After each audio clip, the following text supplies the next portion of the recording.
Hi, I'm Lindsay Neuren. This is Ross Speed. We're with the Speed and Neuren Group at Compass Real Estate. Me and Lindsay talk every week about what's going on with the market. We figured we'd put it on video for you guys so y'all can kind of stay up to date with what we're thinking, what we're seeing, and maybe a little bit more informed in the real estate market.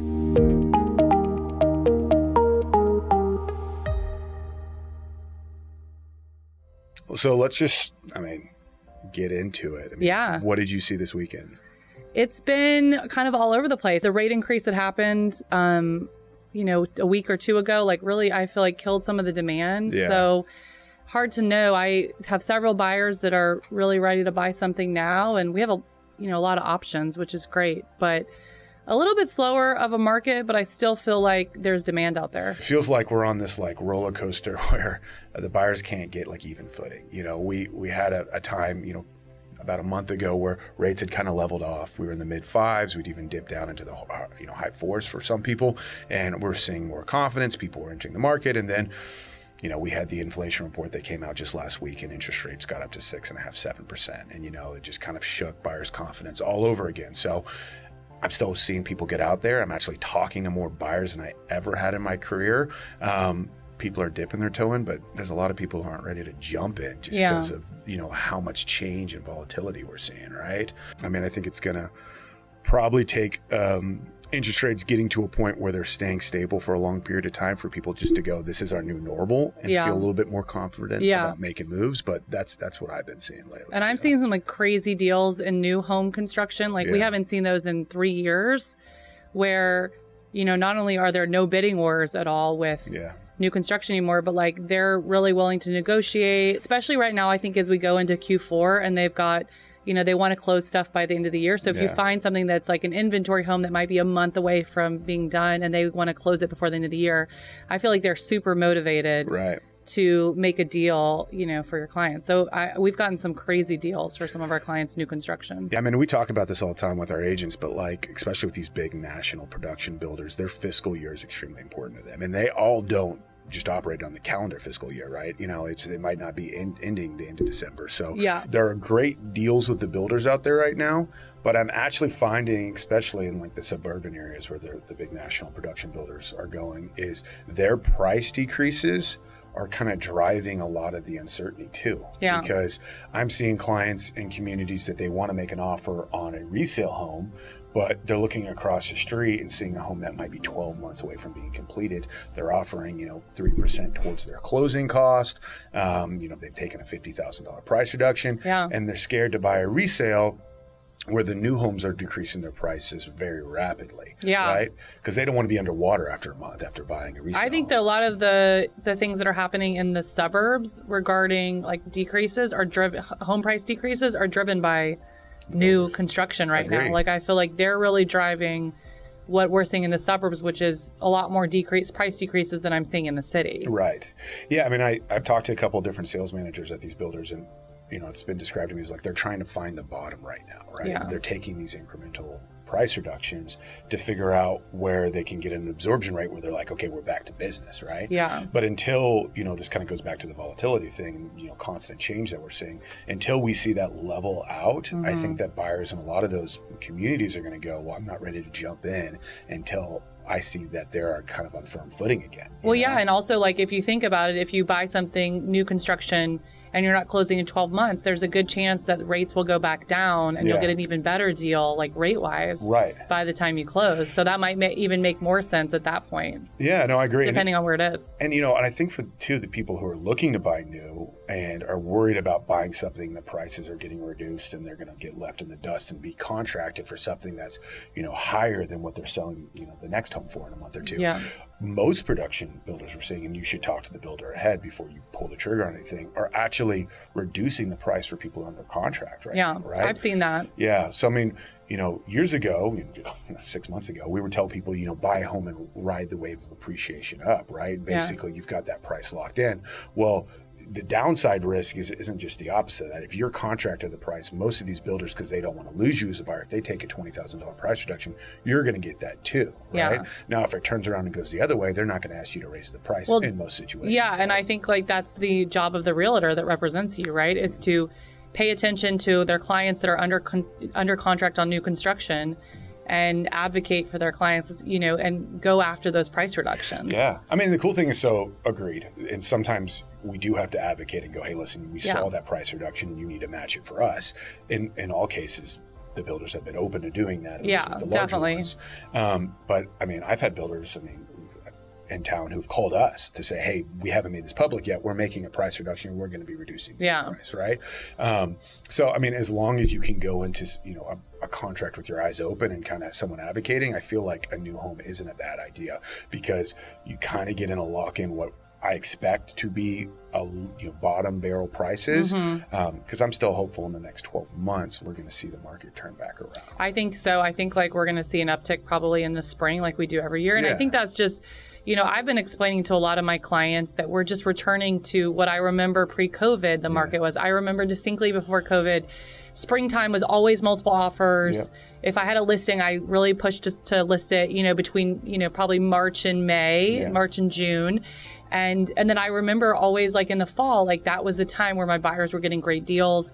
We had no competition. And I think we're just returning to that. And I think Austin was really spoiled for like 2.5 years where, you know, homes were selling a week before Thanksgiving. Homes were selling a week before Christmas. And that's just not really happening as much anymore, where, you know, any of my sellers that are coming to me to sell, I'm very much pushing for spring listings, you know, and if they can control the timeline, right? If they're saying when is the best time to sell, that's probably what I would tell them, depending on where they live, right? If it's school focused, then, you know, I think the springtime is probably their best time if they have flexibility. Exactly. If they don't have any pressure from like a job move or something like that, and they can sell whenever they want. Waiting for the spring makes a lot of sense. And like, I agree, we're getting back to kind of a more standard market, right? Where it's just not a pure seller's market. You put a sign in front of the house and it's going to sell regardless, right? But the pendulum definitely overswung, right?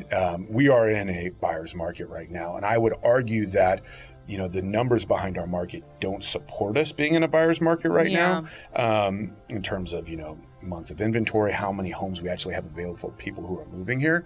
But, you know, 85% of any market is consumer sentiment right now. And, you know, as we talked about a little bit earlier, the consumers don't know what's going on. There's too much change happening too rapidly up and down, right? Month to month.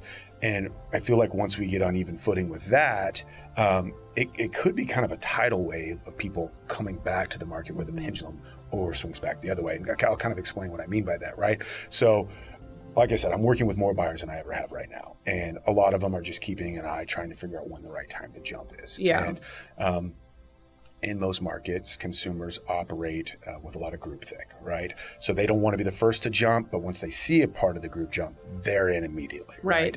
That's the validation they need. Well, when we get into the spring, if we get some interest rate relief, which Fannie Mae's already predicting interest rates could be in the mid 4s by Q1 of next year, which would be massive. Would be great. It would be great. But if we get that at the same time of typical, you know, spring selling season, the natural time for people to buy, and we just get a little bit of pressure on this market, people are going to realize we still don't have enough inventory, right? And we could get back into where people are seeing multiple offers. And then that mindset from people going, what if it's going to go down some more so I shouldn't buy, will immediately or could immediately shift to, I'm going to miss the bottom unless I buy right now. Right. So that could happen very quickly. Now, there's a lot of other things that could happen that don't get us to that point. Inflation numbers could be bad again next month. You know, the Fed could keep kind of hammering away or driving this, you know, economy down. But I feel like demand is still there. Like, I feel like I'm getting multiple calls from new buyers. People are still moving here. People still want to buy. It's just, I think there's some general fear around the economy that's like driving people maybe not pulling the trigger, but I still feel like the demand is there. I mean, I work with a lot of buyers that are if buyers, like, well, they might buy. They're looking at us and they could buy. Bulk of the people I'm talking with right now, it's not if, it's when. When are they going to buy, right? They're going to be moving here, and they're choosing to put it off, but there are real things driving people to Austin, Texas, right? And that hasn't stopped. So eventually those people are going to re-enter the market. And when they do, we're going to look up and go, we're still not anywhere near 6 months of inventory, right? We don't have enough homes to support the influx that we're having in our population. And it might not be April 2022 again, right?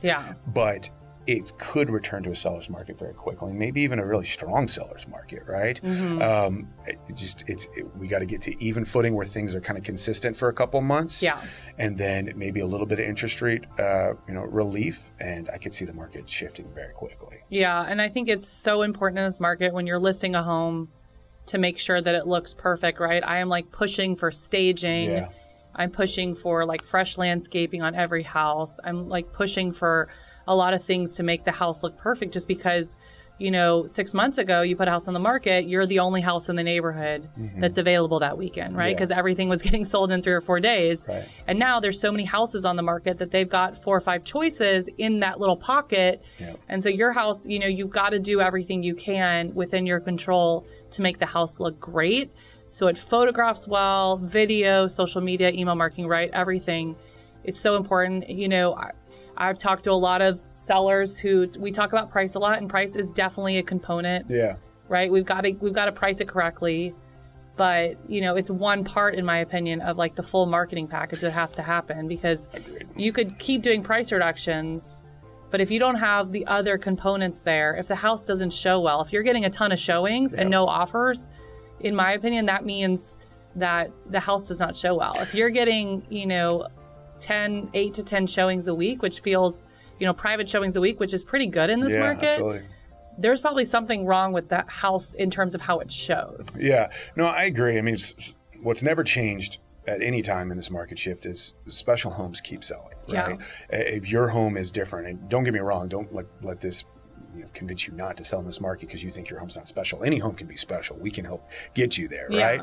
But special homes that are staged properly, that are videoed correctly, or the photography is phenomenal still, and you tell the story properly of that property through your marketing, you can still sell. But it's more important than ever. And what's been great for us is we never stopped doing those things, right? So we never lost contact with our stagers and photographers and all those high-end trades that you need to really do it properly. I feel like there are a group of people trying to play catch up and get back to that because it was so easy for a while, right? But we were driving to get top dollar even when it was easy to just even get it. It was easy to get an offer, but not necessarily top dollar. So we've been doing it all. So it's been seamless for us to continue to do those things. But for a seller, I mean, they got to know going in this market, you have to do those things. Yeah, right? And like I love how you always talk about with sellers, a lot of our work is done on the front end, right? Like we spend a lot more time on the front end trying to make sure, because that first launch is so important. Like that first, the price that you put it out on the market, the photos, the video, everything is so important on the front end. Obviously, we continue to market a property, we continue to do open houses, things like that. But that initial weekend launch is so crucial to ensuring that, that we get the home on the market, under contract quickly. Yeah, I mean, first impressions are everything, and the same is true for real estate. Like when you put it out there on MLS, you start a history that can be tracked, right? So, I mean, people who go into this, well, let's try it with this price, and if it doesn't work, we'll reduce. And whereas that was okay, 4 months ago, 5 months ago, and still can be okay right now, it's something that I try to stay away from as much as I can. Yeah, how are you pricing right now? Like, what is your strategy for how to price a home right now? Because it is very tricky. Yeah, no, it is extremely tricky. I mean, and this is coming from like, someone's got a background in appraisals, and I look at numbers, and you can't lean on sold data, No. I mean, it's a component to a degree, but if you're using sold data, it's got to be stuff that contractors. Right, you can use sold data when you're thinking about an appraisal, like when you're thinking, when you're looking at a house and you're saying, what do I think it's going to appraise at? Yes, you can look at sold data there. But when you're looking to launch a listing, like I feel like I've been looking at more active, like what is on the market right now. Or what's gone pending recently. But like I feel like I've barely been looking at closed, like a little bit to kind of see. But I feel like a lot of the closed data is not that, the comps are not that helpful right now. Well, I mean, how relevant is a home that went under contract 30 days ago and just closed when interest rates were 5% compared to now when they're 6.5%, right?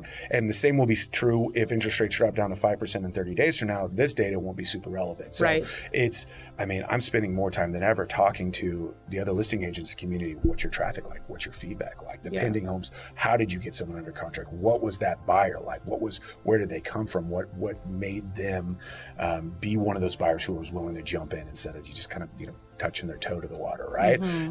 That information is invaluable right now, and that's what I'm using to set pricing, right? So, yeah, and like looking at active listings, like unfortunately we're at a situation where we have to be really competitive with those active listings. We have to look at what our competition is and kind of price under it, you know, unfortunately. But no, I mean, it's not, I mean, it's reality, right? And it's, so what I'm trying to avoid when I'm pricing is chasing the market down, right? So there's always this like urge as sellers to like, well, let's just try to price in line with these other actives that have failed to sell for the last 90 days and see if maybe we're the one who can get that number. Rather than do that, look at the market and go, okay, that's not where it's at this point, right? We're going to have to start below that. They've already tested the market for you. Right. And the danger, too, of pricing just in line with actives that aren't selling is if you go in the market and they take a price reduction next week. You're chasing it. Exactly. Yeah. It's going to take 2 price reductions to where you get ahead of them competitively, right? So, and this isn't to say that, you know, just underpricing or coming in low is the only way to get it done, but being cognizant of them, like, self-aware enough to go, look, this is what the market is. This is what the active data is telling us, right? In different pockets around town, it you know, that's not always the case. We still have pockets where things are selling quickly. Yeah, it's so hard to predict. You know, a couple months ago, I would say that homes in Austin are selling quicker than the suburbs, but I had 2 recent listings in the suburbs that sold pretty quickly within about 2 weeks. So it's hard to know, you know, where, you know, we can go based on the data, but like I sold an exceptional home in the suburbs. It was beautiful. We had, you know, the sellers did a great job prepping the house for sale, you know, and we sold within the first weekend on the market. Because it photographed beautifully. Like they just did a great job getting it ready to go on the market. And, you know, that was, you know, a little bit surprising in the sense that it sold the first weekend, but like I think we just found the right buyers. And we're well, you set correctly. yourself up to find the right buyers, right? And the buyers, like we've talked about, you know, several times, they're out there, right? And there are homes that can get people off the bench and, you know, out there to start playing for real. But you just have to set yourself up to be one of those. Like the buyer's agent told me that they had looked at like 30 homes. And we were the right one. And that was just really validating that like the house was priced correctly, but also the sellers did everything they could to make it look beautiful, and you know it worked out really well. But I think, you know, it's a variety of neighborhoods, right? I'm still seeing new construction homes sell. I think new construction, you know, 6 months ago, a year ago in the city, like more custom builds, more like smaller builders. You could price at the top of the comps and still get it, right? I mean, what are you seeing? We talked about like production builders in the suburbs. What are you seeing like with new development, I would say, in the city, in terms of like how they have to price it? Because like I said, during COVID, you could price it, you know, top of the market and it would probably sell because it was brand new, right? You're competing against resale products. So it was beautiful, you know, brand new, comes with a warranty. Yeah, so it depends on the timing of when they started construction, right? Because in the last 2 years, it's just been wild with, lumber costs going through the roof and then coming back down again and then having shortages of you name it, right? Right, or timelines just taking a lot longer than they thought it would take to finish it. Right. So, I mean, if it took them 12 months to build and they purchased the land, 18 months ago, whatever, you know, they can price aggressively right now based on where they purchased because we still have a ton of appreciation that we've accumulated in the last 2 years, right? So it really depends on that, but I'm seeing some builders who are really of the mindset that they want to get out from underneath some of the stuff that they have finished right now. They're ready to move. They want to move it. And they're not even necessarily in a bad spot right now, but it's uncomfortable. I mean, I can tell you firsthand as an investor to have something on the market where your initial underwriting just doesn't match at all the market you're in right now, right? So there's a lot of motivation, I think, to just, you know, for some builders to get things sold. And then there's others, you know, that we're dealing with right now that they're building and they're willing to take their time and they recognize the market is going to come back up and they're doing it right, building high quality product and they're priced in line with the market and, you know, they're willing to wait, you know. And I've also seen those builders who aren't the big production builders, they're not waiting to list until they're completed. That was a big deal for us for a long time because you never wanted to list early because you might miss 2 months of appreciation. I mean, I have clients that, you know, got a house under contract and new construction and probably made $200K on it before they ended up closing. And that was reality. Yeah. And the builders ended up on the wrong side of that so many times. They said, I'm not going to list this thing until it's done, which is, if you know you're going to sell in a week, is kind of builder. But now I feel like they're open to selling. Well, they want to be too, because they recognize that if they wait till they're completed, then they could have months of overhead, right? And so that's their downside risk, right? And they'd rather deal with, frankly, kind of the headache of having a buyer coming and going while they're under contract a couple months before they're closed, and knowing they have a buyer in place. So I think a lot of inventory is getting out there sooner, which is great for our buyers, because, before, like, you wouldn't even really know that, a home was about to be complete and what they were going to price it for, because they weren't putting it out there at all. Yeah. And now, I mean, I have clients coming to town where I can send them 10, 15, 20 new construction homes that might not be on MLS. Some are, but halfway through construction, where they can maybe even make some changes on that home going up in East Austin or 04 or whatever. It's a better process. I feel like with new development in Austin specifically, people have a lot more choices now. And so it's so essential for like developers to pick the right finishes. Because I've seen great houses recently that the layout's great. The location's perfect, but the finish out, I feel like, just isn't like good enough for my clients to pull the trigger. And like, it's just been interesting, because these are, multi-million-dollar houses, and I'm sort of surprised that like the finish out that's like the reason why they're not buying the house. Well, and they could get away with it a couple months ago. I know. Right? So I feel like they have to be really careful right now. I totally agree. And I also think that the people who do it right and have, a unique product, good quality finish out, those are getting multiple offers still. I definitely think that new builds need to be somewhat neutral to appeal to a wide variety of people, but have a little bit of character, have a little bit of substance. Sure, especially with, a lot of these smaller builders are building in areas where the resale homes have a ton of character. You know, when you're talking about competing with, a home in 78704 that might be 80 years old and just have all this old historic character built into it, and you build this very, like, I don't know, just a contemporary, cold, exactly. So those homes are still selling when done properly. I think there's builders who started the process before the market shifted with plans of doing low-grade finishes to make a little bit more in the margins, and it's going to backfire. I think those days are done. Like, I think people have a lot more choices, and they can see beyond, the finish out.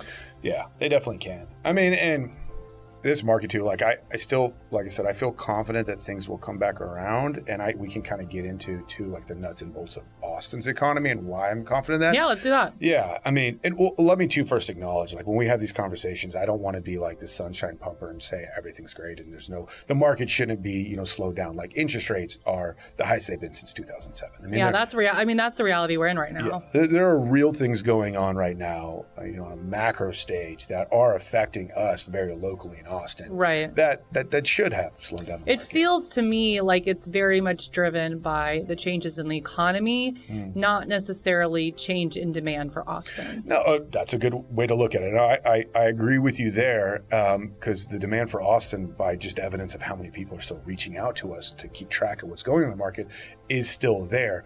But you do have to acknowledge the buying power has been reduced for everybody who's looking to get a loan. You know? And even the people who were cash buyers, with inflation, with the stock market, their buying power, in a sense, has gone down too. Just raw funds have gone down. Right, exactly. But I look at things, in Austin, most people kind of stick to the Google and Apple and Amazon and whatever, you name it. There are massive corporations, right, that are kind of these, hot buttons that people can point to and go, look what Austin has. And that's great. That's true. That is there. And honestly, the effect of a lot of these companies, like your Teslas and Oracles, haven't even been seen yet. The jobs they're bringing here haven't come yet. Those people, and even if they only hire half the people from out of state and bring them to Austin. And has the Apple campus even open yet? I feel like I drive by it all the time, and I'm like, it's amazing, it's incredible, but I'm like, is it open yet? I think it might be open. It's not fully operating. It's not fully staffed. That's the whole thing. Right. Those buyers are yet to come, and citizens of Austin are yet to come. They're coming, but you look at even beyond that, like companies like CellLink that just opened a 300,000 square foot manufacturing plant in Georgetown that are going to bring 2,000 jobs to that area. Yeah. And they moved here specifically because they make parts for electric cars. Right. So when you get an anchor, which is, like an anchor tenant, you kind of think of it that way, right? A big grocery store moves in, and then you get all these other stores that move in next to it because of the traffic that they're going to bring. The same effect happens when you bring in a company like Tesla, right? Yeah. That company is likely here specifically because Tesla, right? So they bring a 300,000 square foot plant that they build here, and what that brings to our economy, plus the 2,000 jobs they bring here with that, and that's happening all over the place too. Yeah. And it doesn't get talked about as much, but like all those things are still very real, and the demand it's creating is still very real, and we're going to see that at some point. They have to live somewhere. Yeah, I think I'm also noticing is remote work is not going away. Like I feel like I talk to a lot of my clients, and most of them, at least one person works from home. A lot of times 2 people work from home, or they have a lot of flexibility. They can go in the office 2 days a week, whatever. But they also want to move somewhere where there's a strong job market, specifically, right, mostly in the tech industry. And so Austin is really appealing for them because obviously, like, they can work remotely. Their company might not even be here, so they might be fully working remote from Austin. Yeah. But they also know that, like, they're not going to be at that job forever, right? So in 2, 3 years, 4 years, whatever, they're looking for a new job. They're looking for new opportunities. Austin is, a great opportunity for them to get an even better job. And so they might not be moving, middle of nowhere, Texas. They're going to move somewhere, right, where great lifestyle, and they can afford something really great here. Yeah. And they can kind of continue to build their career. Like, that's at least what I'm noticing. I have clients moving here for specific jobs, but I also have a lot of clients that are just moving here because they have so much flexibility now. Yeah.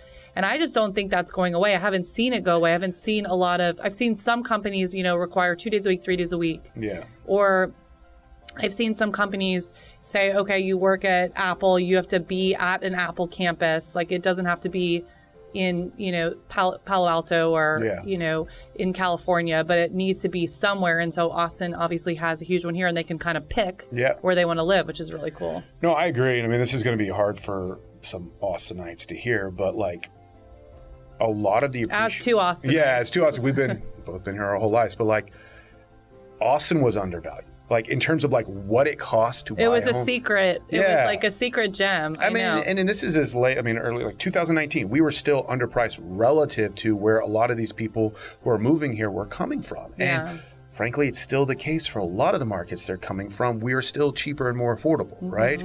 And the people now who do have the ability to work from anywhere can come to Austin and be wowed, honestly, still at what they can get. And I mean, we were talking about this earlier, but like, I bring people to Austin, put them in my car, and drive them around town and have the pleasure of them taking in my city. And it's always so fulfilling because they're blown away. It's beautiful. Yeah, it is beautiful. It shocks people. Like, I show clients all the time that have never been to Texas. They've never been to Austin, and they're contemplating a move here. And they have no idea that we live in the middle of the hill country, right? Or it's like the start of the hill country.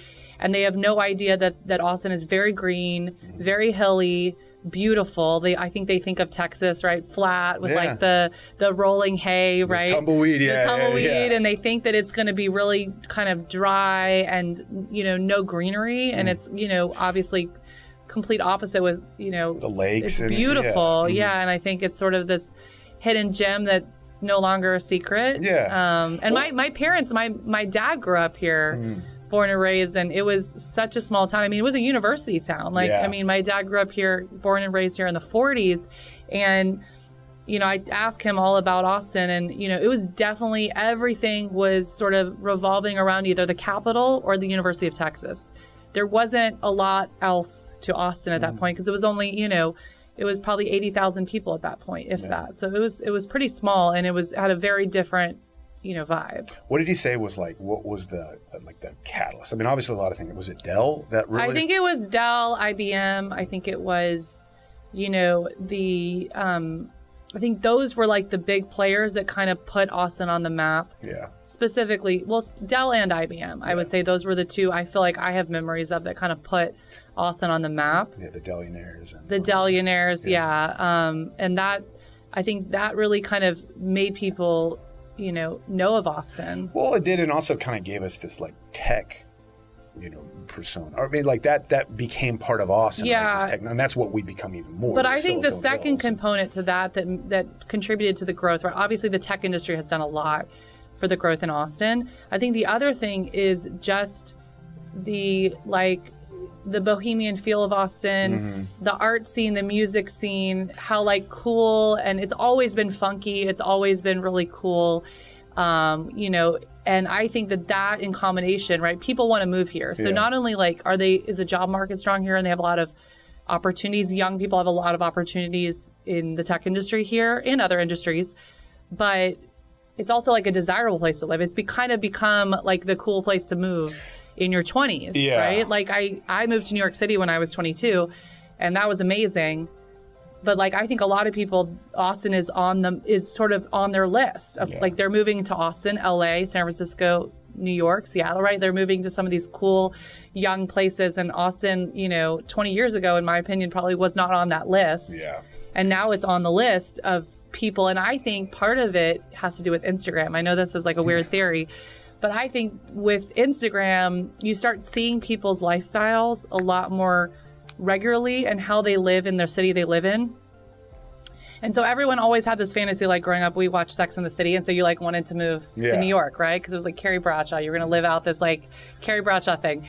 And I think now, because you have more opportunities to see how people are just living in the different cities they live in, and so people are just Instagramming all around Austin. I mean, these cities can't fake it. I mean, people are showing what's actually literally there, what they're showing their day-to-day life and the food scene and the music and the lake, and it's just a really fun place to live. I kind of missed my 20s in Austin, and I had a great time in New York, but like it seems really fun. Oh yeah. And I think that the whole Instagram world just kind of changed what people thought about Austin. I think the secret was there, and then Instagram. I'll have to get one of those Instagrams.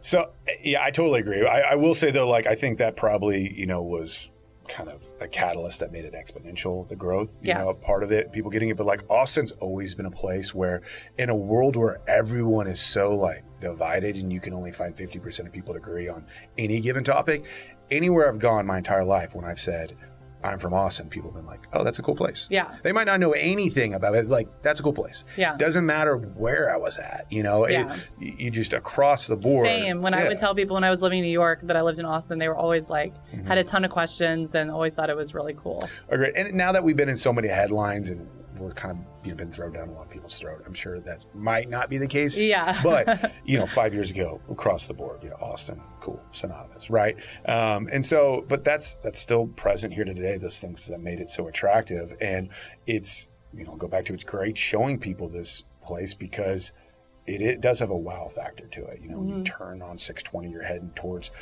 Steiner Ranch, and you look out and you see the lake and the hill country. Beautiful. Yeah, it's stunning, but that's not even the only place. My grandmother always used to call it God's country. God's country? Oh, yeah, and that's what she called it. So she grew up like in Beaumont, Texas, but went to UT and never left, right?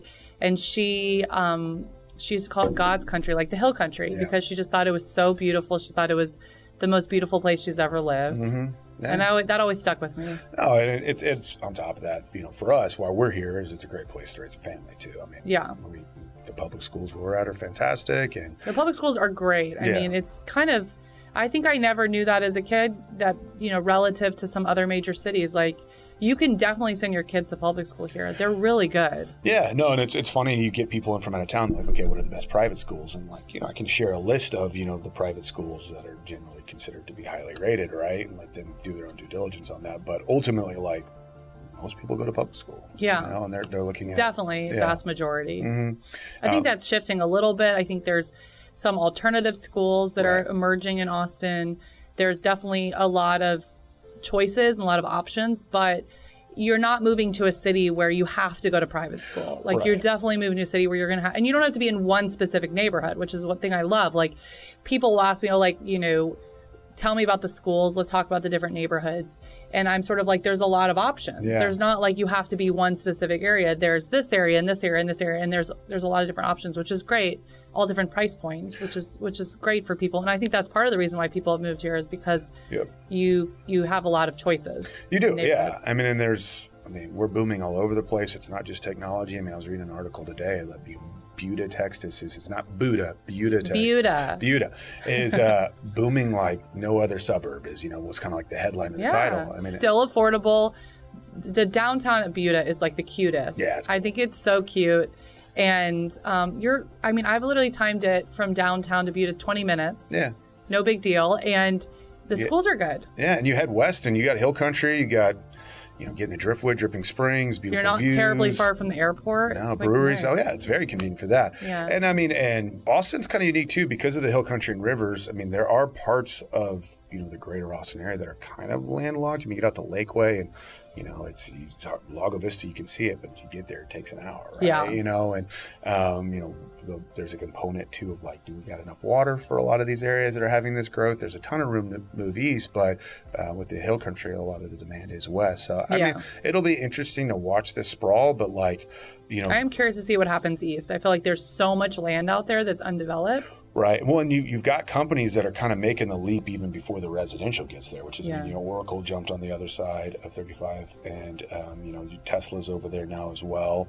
Samsung's building a $7 billion plant in Taylor, Texas. Yeah. That's nuts, right? I mean, it's going to reshape that entire part of the greater Austin area.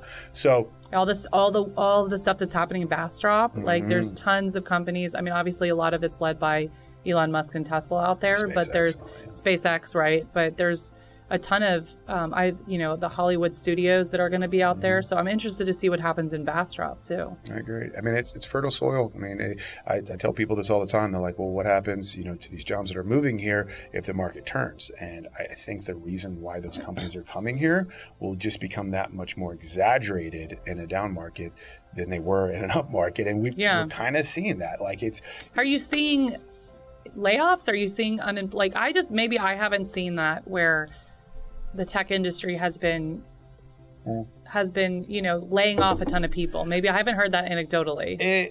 I still feel like I still think everything that I've read or at least talked to my friends that are in the tech industry, people are still getting recruited a lot. Yeah. There's still tons of job openings. It's still a very competitive market and very much in favor of the person who's applying for the job. Yeah, no, the job market has been really resilient given everything else it hasn't been in the last several months. But I mean, we'll see. I'm hoping that lasts. But I do think there's going to be some companies that are going to have to, and there have already been some. But I mean, for the most part, when you look at Austin and kind of the foundation of our economy, and then you kind of look forward on where we're going to be, I think it's going to be a really, a great spot. I mean, I think we're going to continue to drive forward with more appreciation down the line. Yeah. More people coming here, more job growth, more things to do, just more Austin. I don't see us slowing down. I also have a lot of clients who really like Austin because, they have to go to California for work and they have to go to New York for work. Mm-hmm. So they have to go there for meetings or conferences or whatever.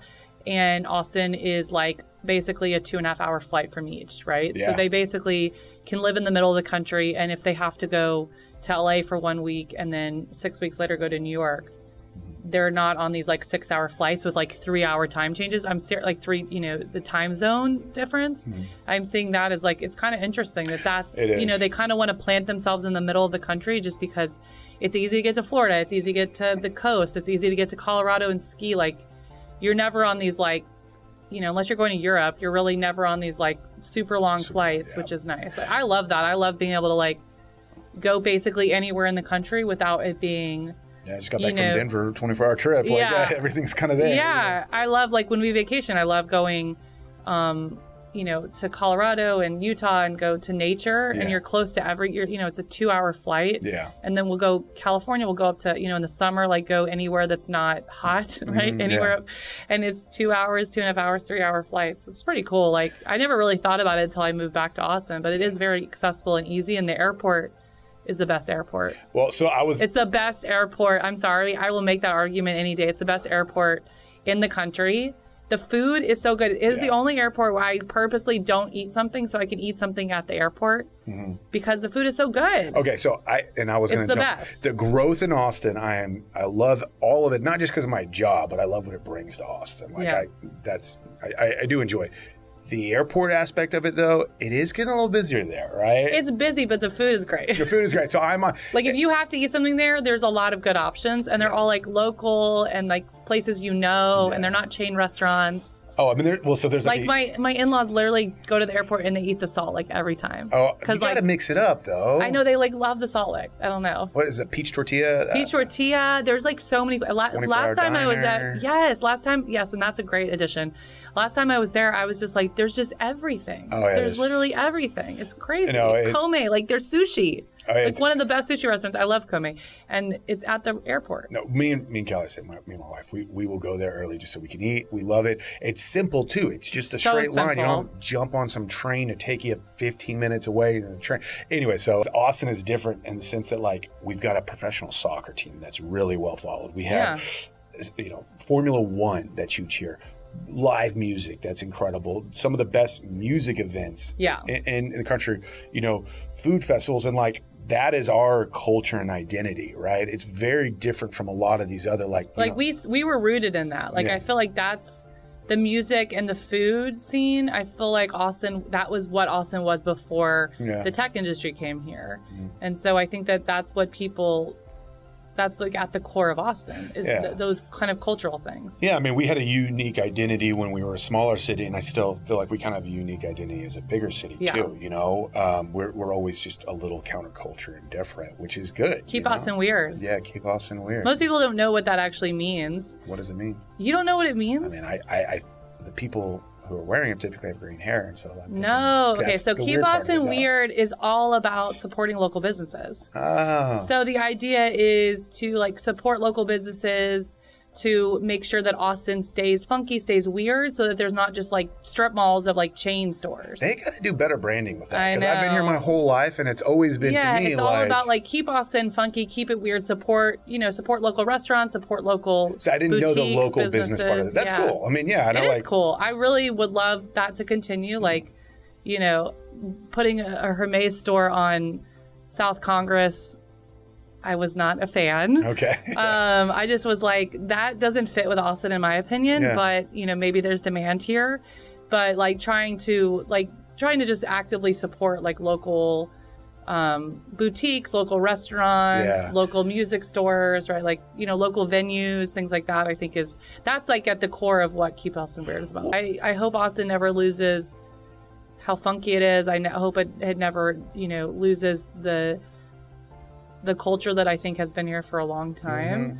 I still see it. I still see like Austin's it's extremely young. I just got back from like Santa Fe, and I was like, wow, we live in a young city, because I felt like Santa Fe was a very much older city, and I noticed it as soon as we got there. And then I just just made me think that I kind of take it for granted, but I live in such a young city. Like it's just, and I feel like that adds a lot to the vibrance of the city. I feel like there's just so much to do. And it's an active city too, It's so active. So it's a great place to live, but it's going to be interesting to watch what happens in the next couple months with the real estate market too, where we're headed. Thanks y'all for joining. We're excited to continue the conversation about Austin real estate and everything Austin. See you later. Thanks y'all. See ya. Bye.